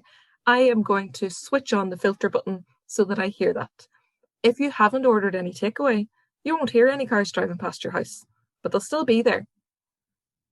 That's just the difference between the neurotypical and the autistic brain in its ability to tune in and tune out of the sensory environment. I loved how Nicola used an analogy earlier about the computer and the RAM and the memory. And I have a similar one actually to talk about sensory processing for autistic people, although it's going way back to whenever we had those big clunky desktop computers, you know, that had the dial-up internet. And if you had too many tabs open at once, the fan would come on in the computer to cool the computer down. It was very obvious that the fan was on. Well, all brains have that fan inbuilt. And usually how that works is whenever your brain is processing a lot of information, you tend to move. You might move around, you might fidget. So if you're sitting in a lecture or an exam, your foot might be shaking excessively. You could be biting your nails, you could be twirling your hair because you aren't getting the opportunity to move and regulate yourself in the way you normally would. Now, the thing is that the neurotypical computer or brain can figure out which tabs need to be closed. So it can close the ones that it knows aren't really important right now. And as a result, the computer cools down a bit faster. The autistic computer or brain doesn't know which tabs need to be prioritized and probably ends up opening more tabs as a result, which leads to the fan needing to work extra harder and the body is moving more in order to regulate itself. Hands might be flapping, the person might be spinning or pacing or walking up and down. For me, I do this with my fingers. I rock back and forward. If I'm giving this talk in person, I don't wear shoes and I walk back and forward on my toes because that helps me regulate myself. But also, say that fan wasn't there. The fan, for some reason, was broken. The neurotypical brain could get in there and close a few tabs before anything bad happened, before the computer overheated. But the autistic brain would probably, as a result, overheat and go into meltdown. And that's exactly what happens to autistic people whenever they go into sensory overload, is they cross a line that they can't actually go back and become very distressed and very upset by the amount of information their brain is receiving right now. So a lot of you might have heard the word meltdown and not really understand what it meant. That is an autistic meltdown. It's not a tantrum. Autistic adults still have meltdowns. It's whenever the brain has received more information than it's able to process, and can be massively upsetting and distressing for the autistic person. In terms of predictability and control, I mentioned that a lot of autistic people, whenever you're getting all of that information from the environment, it feels like you're living in a world that hasn't been built for you, and that everybody else is able to cope with this, but I'm not. So as a result, it's really helpful to know step by step what to expect, to have a schedule or have a structure, or know exactly what the routine is. And sometimes when that can be changed last minute, it can be distressing or stressful because it's not what you expected. And you now have to prepare yourself again for this piece of living in a world that hasn't been built for you. So it's not a case that a person is being rigid or they're having a need to be in control. It's actually a very effective coping mechanism so that they can stay regulated and they can stay participating in this environment that is stressful for them and hasn't been built with them in consideration. And the last thing there that says sensory processing, that shouldn't. It should say the judgment and attitudes of others. It was touched on earlier, the issue of disclosure, and I mentioned it as well there. A lot of autistic people are afraid of how other people will respond to them disclosing that they are autistic. And even today, like I said, if I mentioned to somebody that I'm autistic, you can get a response of, or you wouldn't know to look at you, or you must be very mild. But you can also get a response of people suddenly speaking a lot louder and slower to you. I mean, I have no problems with my hearing. In fact, I can hear a lot better than most people, even though I don't want to. So slowing down and speaking louder is not going to help. And that's not me saying that I'm offended by that. I'm absolutely not. It takes a lot to get me offended these days. I think what it shows is a lack of understanding that still surrounds the condition. And while we continue to not understand it, we're not going to see any increase in the disclosure rate in our students or our young people because they're afraid of the response that they might get. So the judgment and attitude of others is, from research that we've done in AsIAm, one of the biggest barriers for participation or for having your needs met. It's because you're not going on to disclose and as a result getting the accommodations that you're entitled to. So I want to talk a little bit about some work that we have done with the third level sector in AsIAm. Some of you might have actually heard of it before.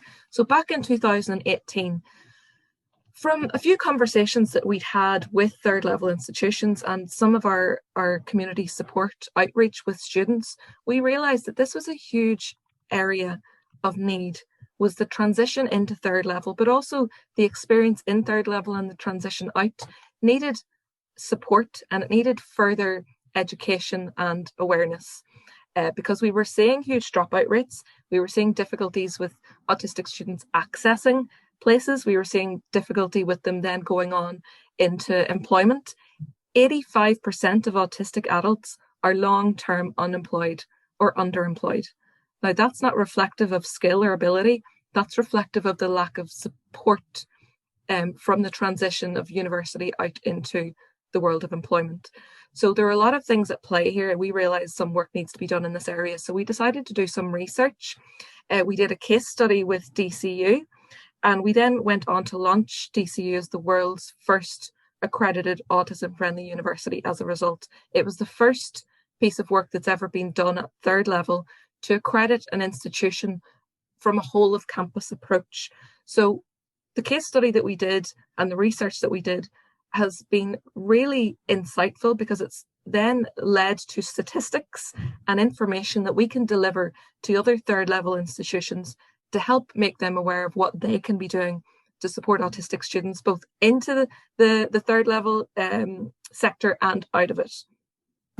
So I want to share just some of the results and some of the insights that we got from the research that we did on campus.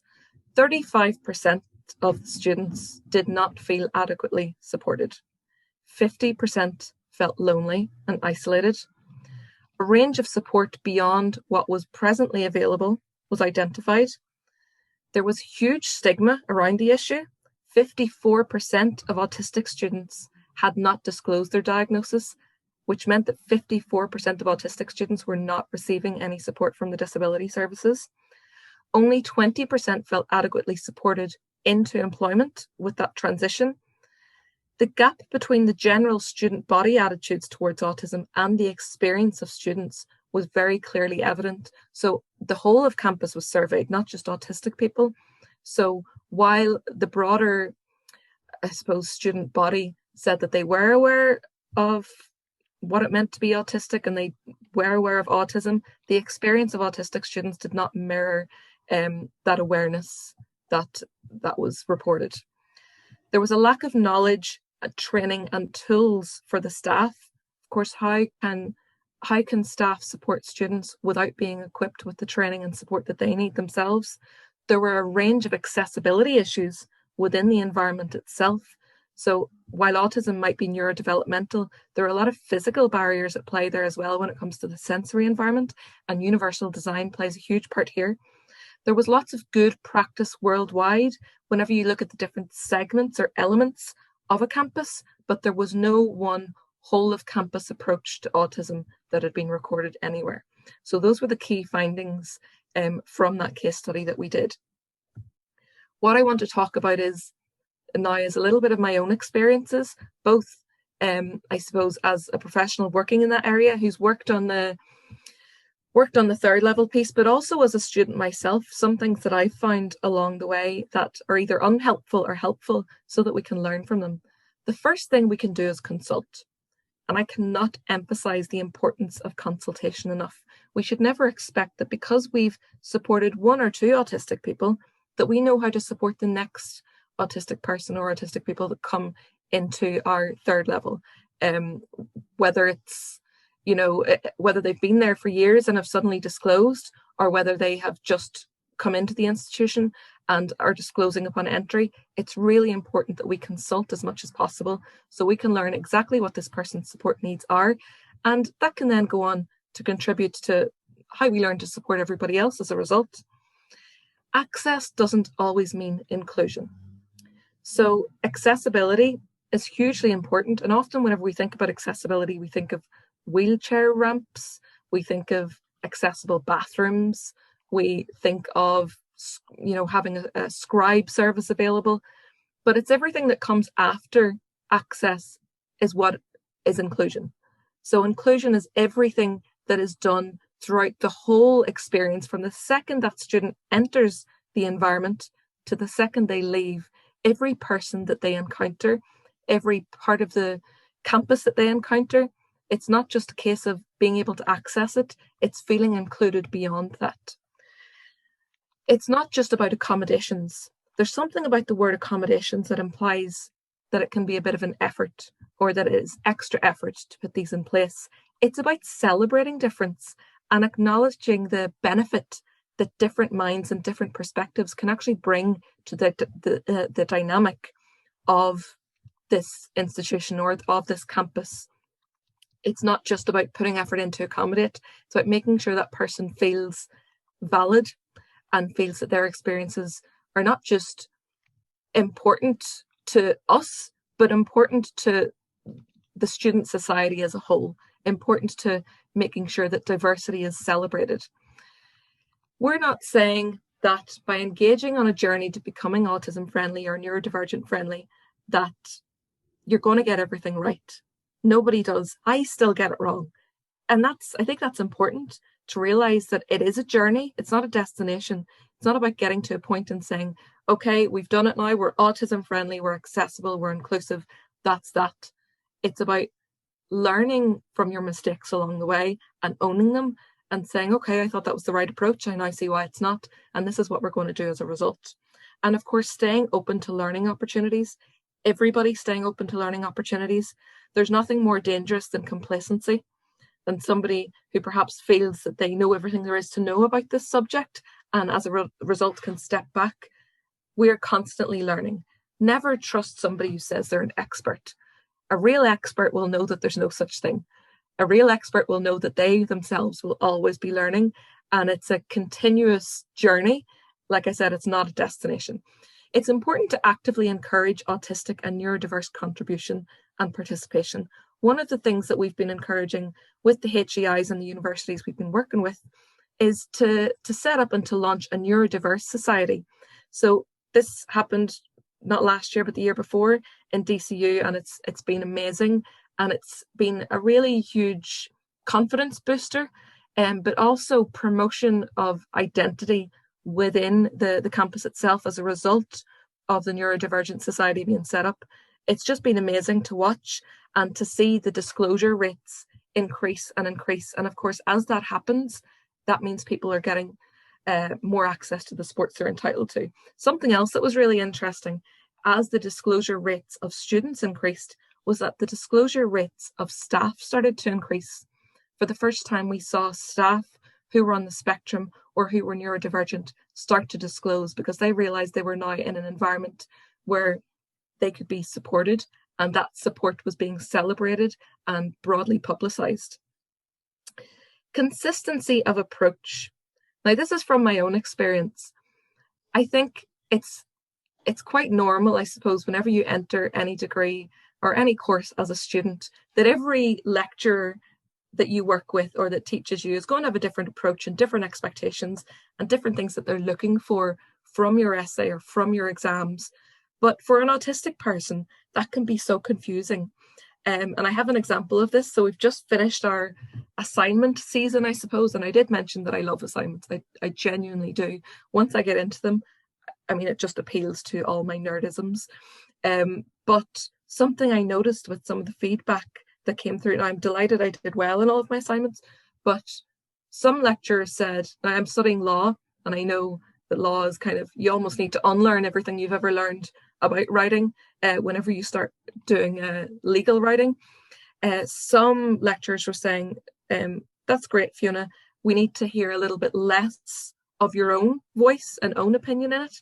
And then other lecturers were saying, I'd love to hear more of your own voice and own opinion.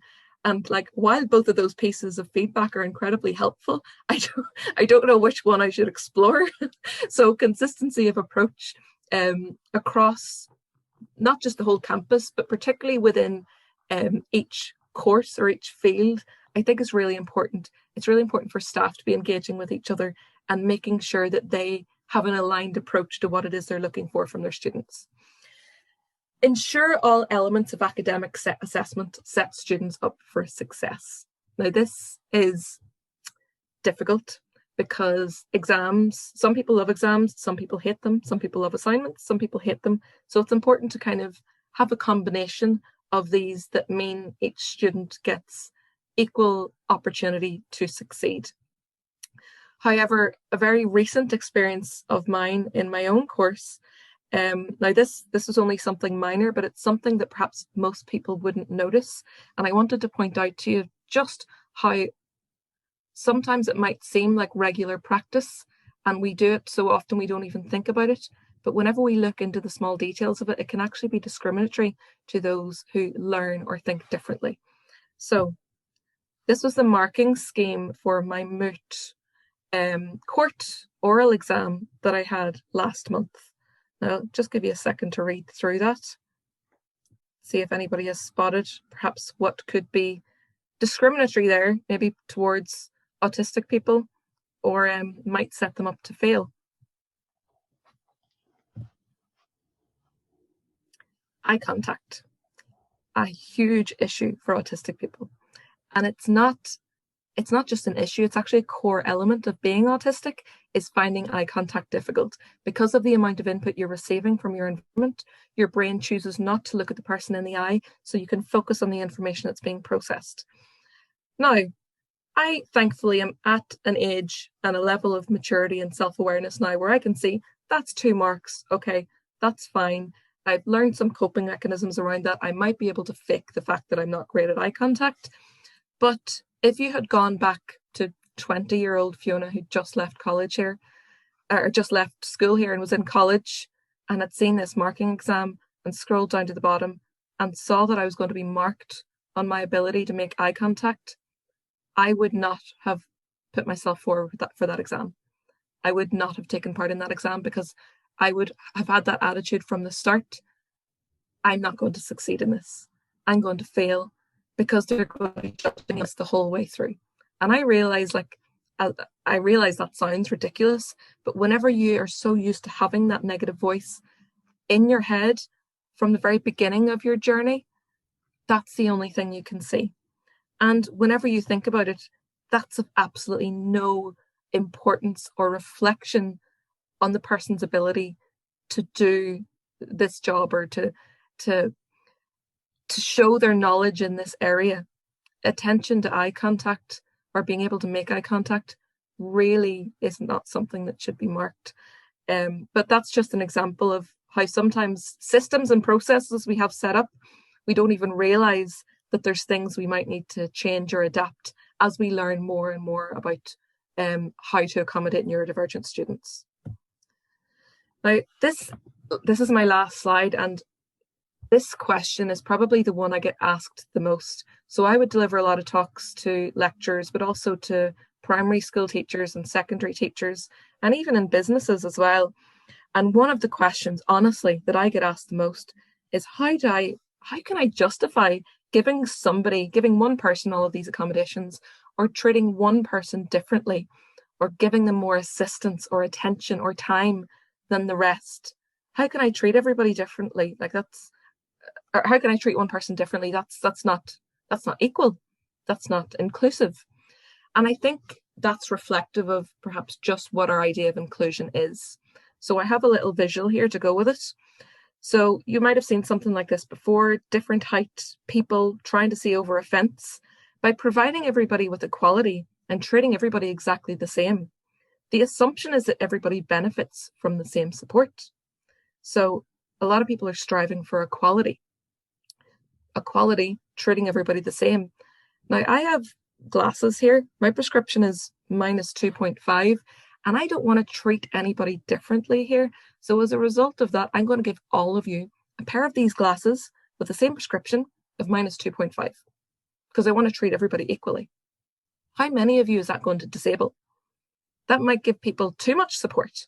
It might not provide you with enough support, but treating everybody the same can ultimately disable people, because some people need their own unique set of accommodations in order to have access to the same opportunities. Equity is really what we're striving for. It's everybody getting the own individual support that they need so that they have access to the same opportunities of everybody else. Providing a person with individualized support based on what their individual needs are. Now, the end goal, and we're far from there yet, the end goal really is justice, where we remove the barrier that was in place to begin with. There is no barrier, and everybody gets access to the same opportunities as everybody without there having to be any accommodations. Accommodations just become the norm, and everybody, whether you have a diagnosis or not, feels comfortable in disclosing what they need so that they can succeed. So how can we justify treating one person differently to the next? Because that's equitable, and not everybody needs it. Not everybody needs the support that you're giving this one person. And by giving this one person the support, all you're doing is providing them with the same opportunities that everybody else has automatically had. So I'm going to leave it on that. I'm happy to take any questions. Also, I'll type into the box here at the bottom. My email address is fiona@asiam.ie, but I'll type it in. But more than happy to take any questions that anybody might have. Thank you, Fiona. We had a couple of interesting comments come in through the chat function. I suppose perhaps some people. Read them out to you here, if you yeah. Perhaps some people. Sorry, Rob. Perhaps some people were surprised about the differentiation between boys and girls, particularly around diagnosis. I had become familiar with that, I suppose, through conversations with people, but it's still something I don't know a lot about. I'd be very interested to hear more information on that, because it just seems mad. It is mad. It's wild totally mad. That girls are excluded from the conversation. Around out of every 10 people diagnosed, only 1 will be female. And that's not to say that out of every 10 autistic people that only 1 is female. It's just there are huge barriers to diagnosis based on, if we go all the way back to 1943, like I mentioned, the first time autism was ever properly researched was Leo Kanner. And his study was called Autistic Disturbances of Affective Contact, which is just lovely to begin with.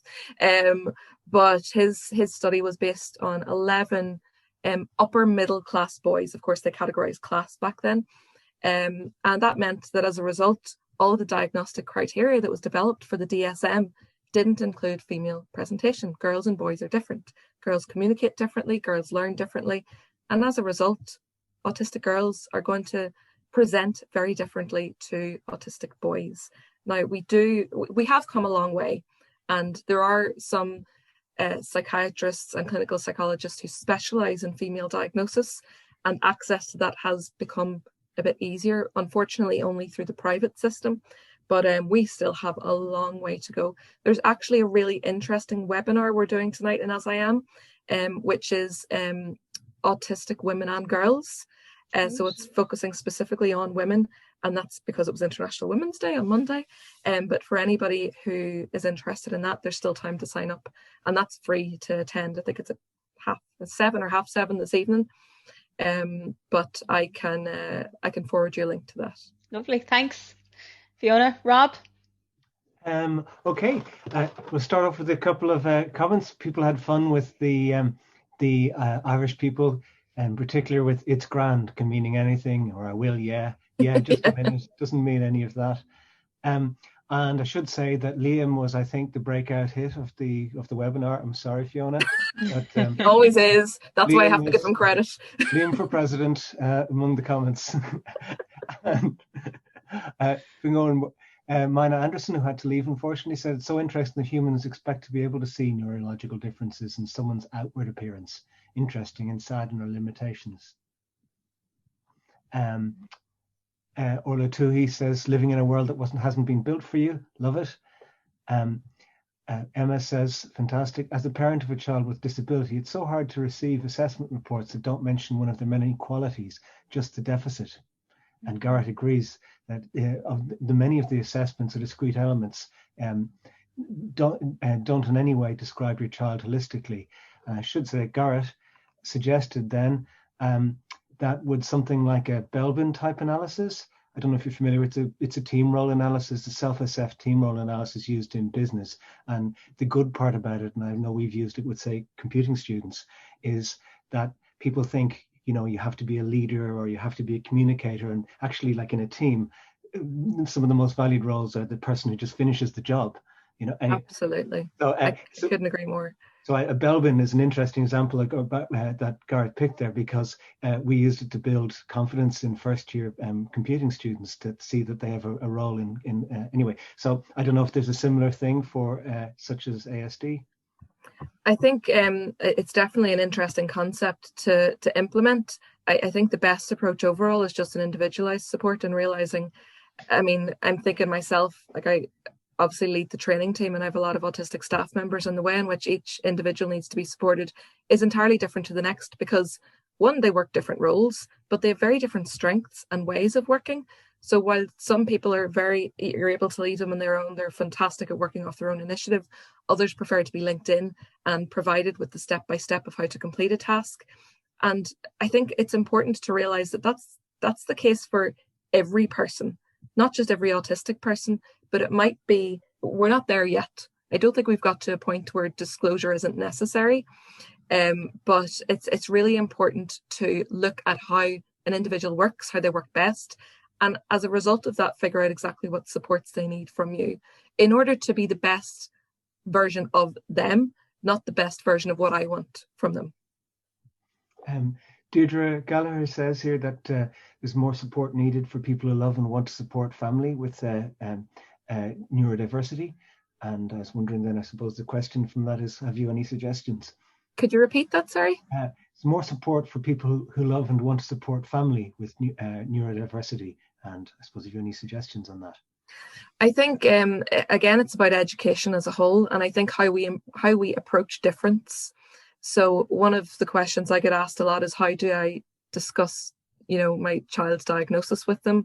Or how do I, even with an adult child, how do I say to them that I think that they might be on the spectrum, or would they consider going to get a diagnosis?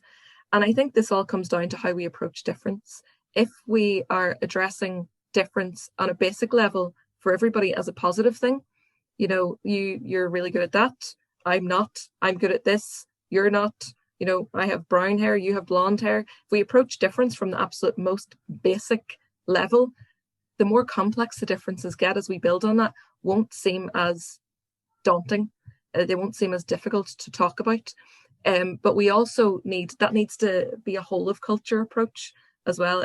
There's no point in having, this amazing household where we love difference and, autism is the best thing ever. If you go down to the local shop and they look at you funny because you're stimming, but your hands are flapping, or you're spinning, or you're getting distressed. So we need everybody has a role to play, basically, in becoming an inclusive society and making sure everybody is accepted. So it's important that it happens at a family level and that the person feels supported, but also remembering that we don't exist within a vacuum and everybody has a role to play in society. It's not, oh, well, I don't support any autistic people, that's not my job. It is your job, because you're encountering people every day who are neurodivergent, and your interaction with them, might go on to be a negative experience or a positive experience based on how much you've engaged in learning surrounding that. And a couple more. Sorry, I just somebody somebody suggested Hogan is a personality test which looks at strengths, and it's similar to Belbin, and it's about strengths and which ones you overuse. Somebody else was Deirdre was pleased that you debunked all the myths and stereotypes you'd ever had and about autism, and also has the DCU research been published, and if so, where can we access it? Yes, it has. It's actually quite lengthy research, so if you're a bit nerdy like me, you'll really enjoy it. If you go on to AsIAm.ie and you click on our work, there's an Autism Friendly Universities section, and you can see the research there. And the other comments, pardon me, Tracy says that she just got a dyspraxia diagnosis, and disappointingly, the majority of reactions she's received have been to challenge her. I suppose she'd be more flattered at how well she managed to hide it, but it'd still be surprised her. You're not really, are you? I mean, dyspraxia, actually, if you're autistic, you're more likely to be diagnosed with dyspraxia than anybody else. So it's a very common co-occurring condition, but there are lots of crossovers between the strengths and the differences associated with autism and dyspraxia. So creativity, attention to detail, ability to think outside the box. Obviously, there are lots of areas that challenge you, but I mean, whenever you think about what you go on to study or what area you go on to work in, you don't pick the ones that you're bad at or the ones that you're not interested in. So why do people tend to focus so much on those? Focus on what you're good at, focus on what you're interested in. That's really where you should put all your energy into, because like if there are things that you need to work on, you can work on them through the things you're good at, work on them through your strengths. And everybody has things they're good and bad at.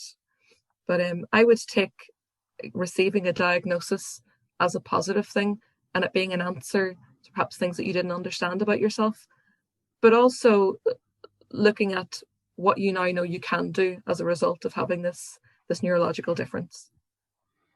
And if anyone would like to talk, just stick your hand up, and we'll turn. One of us will turn your mic on. And I have Alice says that her daughter wouldn't initially disclose autism and ADHD, had to repeat her first year. And with the right help after disclosure, she gained an early years education qualification and has been happily working in the job she loves ever since. So it's nice to hear. Brilliant. Another early years specialist. I always say it's great. If you're autistic, like early years is the ideal sector to work in, because if you ever want to know where you stand, ask a 4-year-old. They will tell you. They're black and white. They're to the point. So yeah, well done. Thank you, Rob. I'm conscious that we're coming up to almost 5 to 2 now. Thank you, Fiona and Nicola, both wonderful presentations. And I know our participants today have got a lot from those and will walk away with a lot of food for thought. Dimphne kindly shared the link to your webinar tonight in the chat function there for anyone who's interested. Fiona, your webinar. Dimphne, would you like to share the Change One Thing repository? Yeah, thanks, Orla. Now, I'm only going to take a moment, okay, because I know we're coming to the end. So basically what we've done is we've gathered information together. I'll share my screen here now, actually, if I could, to try and have some follow-up resources for people. Because it does take a while to make a change, and the changes that we'll make won't necessarily be the same as the next person, okay? So some of us are teaching in the class, some of our support services. So what we thought was we would find some openly accessible resources online. We gather them together and we sort of put them together under headings where you can dip in and you can dip out, and maybe you might be able to identify something, a particular area that you could make practical changes. So basically the idea being it can be daunting when we're trying to make changes at first, but any change that we make is going to be meaningful to our students. If you make one change, you make the next one, you scaffold it. And also as well, we thought a repository was a nice central way for people to interact with each other as well. And I'm very happy for any suggestions for any material to go in here, by the way. So it's not entirely finished, because from today, I've been taking notes furiously, and there's a load of extra information that I'd be very happy to put up here as well. If anyone wants to email me, I'll put my email up in the chat in a moment, if you have any suggestions also. But these are the kind of headings we're looking at here, okay? So just generally, how can we make our classrooms more inclusive? And there's mixtures of posters, websites that we're going to go to, videos, and we try to include student voices in here as much as possible also. And I think actually from talking to you before this as well, inclusive assessment, and that can be an area that people find quite difficult. How can I reimagine my assessments? But it is much more doable. Once you start looking at these resources, there's some really, really easily accessible ways to looking at what you're doing and how to think about how we might help our learners or the people that we're supporting every day. Because I know there's a mix of lecturers in here, people like myself, librarians, learning support, interested individuals, a little bit different for everybody. So the idea of this is change one thing. We'll update this and we'll keep this going as an ongoing resource. Pick something, have a change on it, give it a go, and we'll interact with each other as well, I think, in these. As you said, Fiona, it's sort of a hand in hand, like as students are supported more, lecturers and people supporting are more aware about our own situations and also how we might reach out to each other. It's a collaboration, I think, between everybody, not a prescriptive situation. So that's it. I'm going to send this out to everybody along with the recordings of today of our fabulous speakers, because I know I'll be going back over them. And also for the PowerPoint presentations. Okay, so thank you all very much. I'm going to hand back over to you now, Orla, if you want to take charge again. Great, thanks for that, Dimphne. That's a really impressive list. And as Dimphne said, if you just want to maybe commit yourself to changing one thing in your practice, and it's always, all of the changes we find that support learners who are coming into the learning support unit, they're not big, massive changes. They're just these small things to integrate into your practice. So if you'd like to maybe experiment a bit over the coming weeks and months, you can use that list as a great resource or a great jumping point. So that brings our webinar to a close. I'd like to say thank you again to our speakers, Nicola James and Fiona Ferris. Thank you to the participants. There was lots of activity on the chat function and with your questions and comments. And thank you to Rob for helping us out there with the chat function today. Okay, take care everyone. Thanks a million.